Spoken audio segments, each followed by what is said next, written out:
Muy buenos días, mis amados hermanos. Por la gracia de nuestro Dios estamos despiertos a un nuevo día.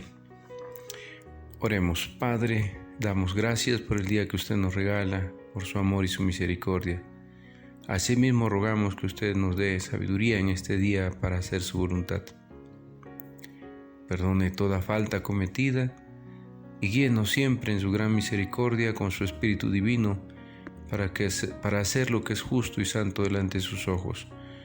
Todo, Padre, lo rogamos en el nombre de su Hijo amado, Cristo Jesús. Amén. Mis hermanos, el día de hoy vamos a hablar sobre el último tema que corresponde a esta parte de escatología. El tema es el infierno. Frecuentemente, seguro que ustedes han escuchado estas afirmaciones. Mi matrimonio es un infierno. Nuestro país con el crimen organizado es un infierno, y frases como he pasado por un infierno, refiriéndose a experiencias que son muy desagradables.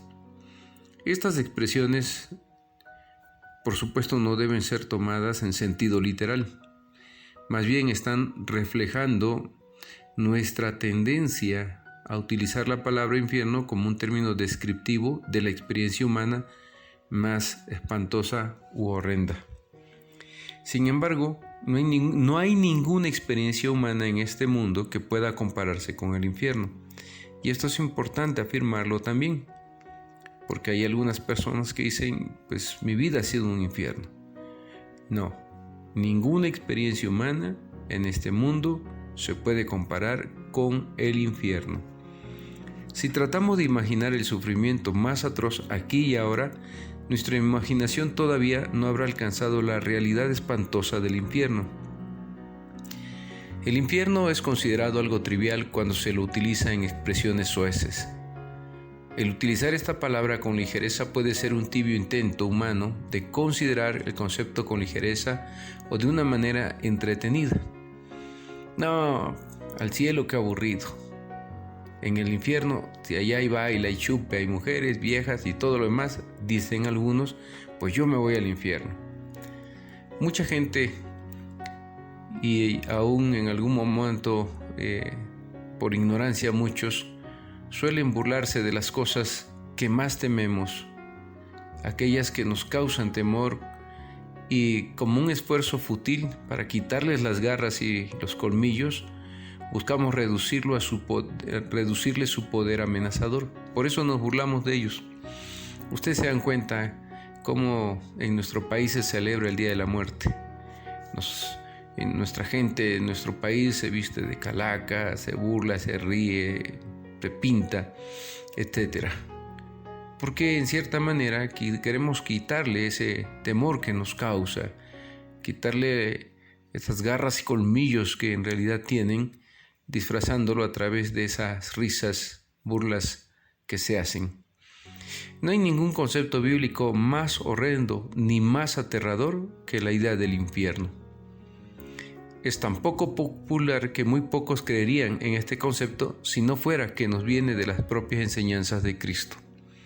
Realmente nadie quisiera aceptar esta doctrina, pero está en la Biblia y fueron las enseñanzas de nuestro Señor Jesucristo. Casi toda la enseñanza bíblica sobre el infierno nos viene de labios de nuestro Señor. Es en esa doctrina, más que en ninguna otra, donde se pone más a prueba la lealtad del cristiano a la enseñanza de Cristo. Los cristianos modernos han hecho muchos esfuerzos para minimizar el infierno de manera de eludirlo o de suavizar la enseñanza de Jesús. La Biblia nos describe el infierno como un lugar de oscuridad, un lago de fuego, un lugar de llanto y de crujir de dientes, un lugar de eterna separación de las bendiciones de Dios, una prisión, un lugar de tormento donde el gusano no morirá jamás. En Marcos 9, de los versículos 42 en adelante, lo podemos encontrar.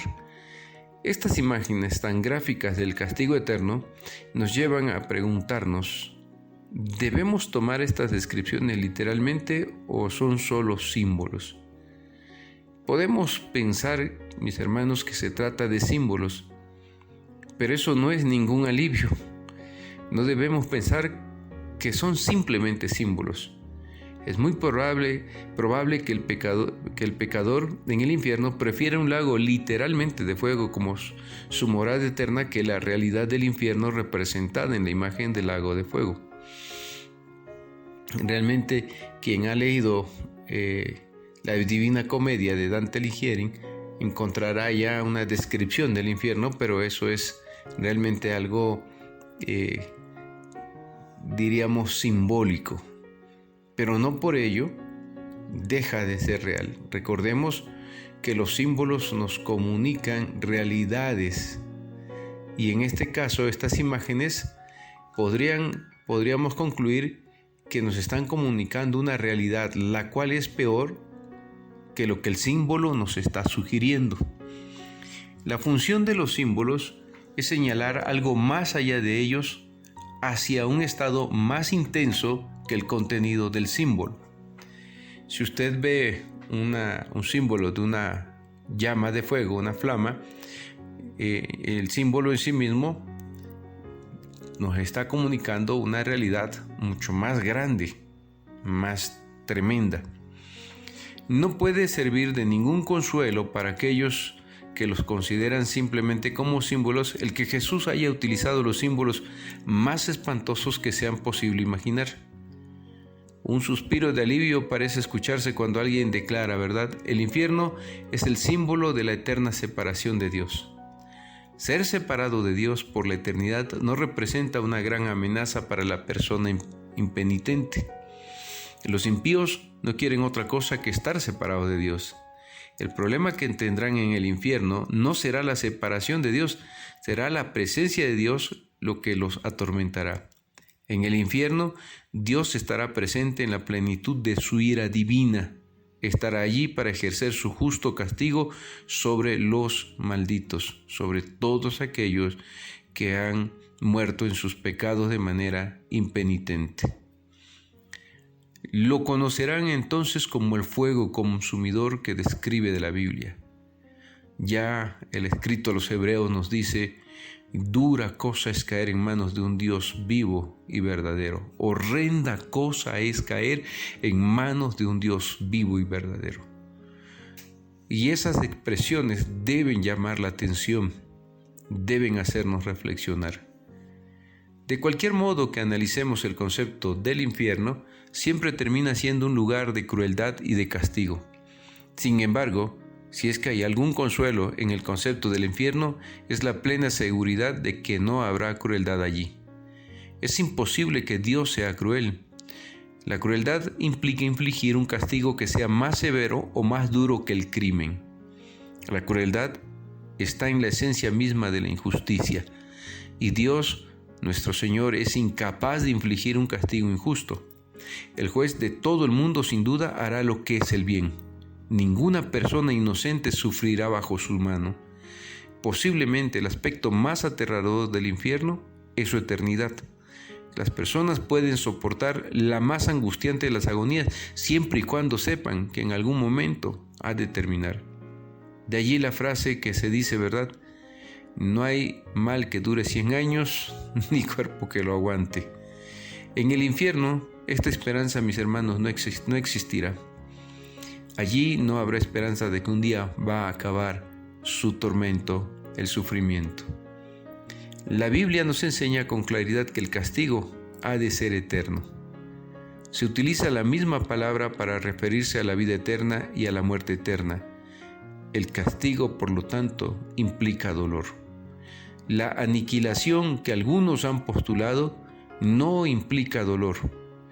Jonathan Edwards, al predicar sobre el Apocalipsis 6, 15 al 16, dijo: los hombres malvados de aquí en más desearán con todas sus fuerzas convertirse en nada y dejar de ser para poder escapar de la ira de Dios.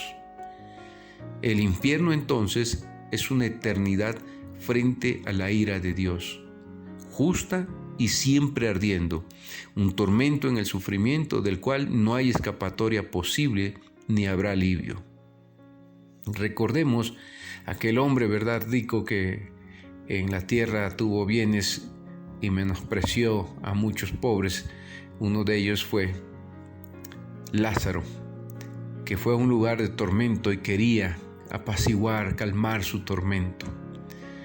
Así será, hermanos, un lugar de tormento eterno, donde no habrá escapatoria posible ni alivio mínimo. Será el justo castigo a los pecados del hombre impenitente que nunca quiso reconocer a Dios ni arrepentirse de su maldad.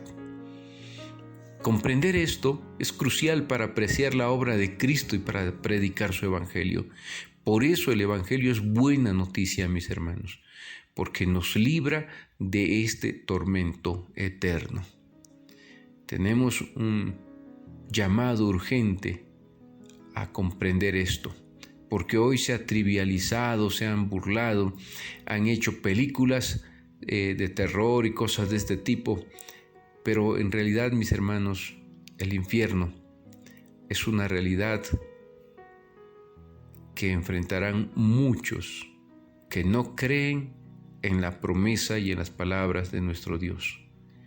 Muchos aún que podemos llamarnos cristianos, quedaremos expuestos a este lago de fuego, a este infierno y lugar de tormento. Recordemos lo que dice la Escritura en el Sermón del Monte en San Mateo capítulo 7, versículos 21 al 23. No todo el que me dice Señor, Señor, entrará en el reino de los cielos, sino el que hace la voluntad de mi Padre que está en los cielos.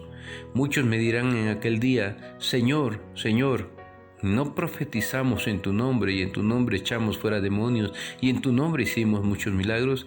Y entonces les declararé, nunca os conocí, apartaos de mí, hacedores de maldad. Por eso esta advertencia, mis hermanos, es crucial.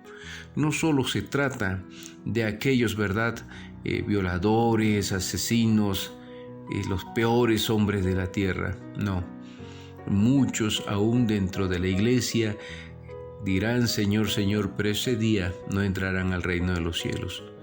Tengamos cuidado con nuestra fe, con nuestra vida cristiana y esforcémonos cada día en el proceso de santificación donde a nosotros nos corresponde disponer todo nuestro corazón y todo nuestro ser. El Señor nos afirma y nos asegura la vida eterna a nosotros, pero no nos da derecho a ser negligentes. Recordemos, el infierno está lleno de gentes, muchos de ellos que fueron a un templo y que hicieron y practicaron ciertos ritos religiosos, pero que nunca hicieron la voluntad de Dios.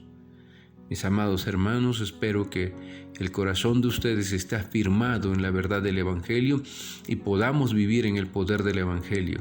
De otra manera, nos estaremos engañando.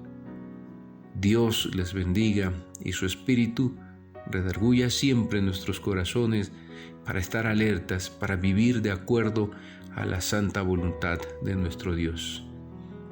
Como resumen de este día diremos que el sufrimiento en el infierno no es comparable a ninguna experiencia de miseria que podamos hallar en esta tierra. Recordemos el sufrimiento de Lázaro, que aún los perros lamían sus llagas, pero él fue al cielo. El infierno fue incluido con claridad en las enseñanzas de Jesús.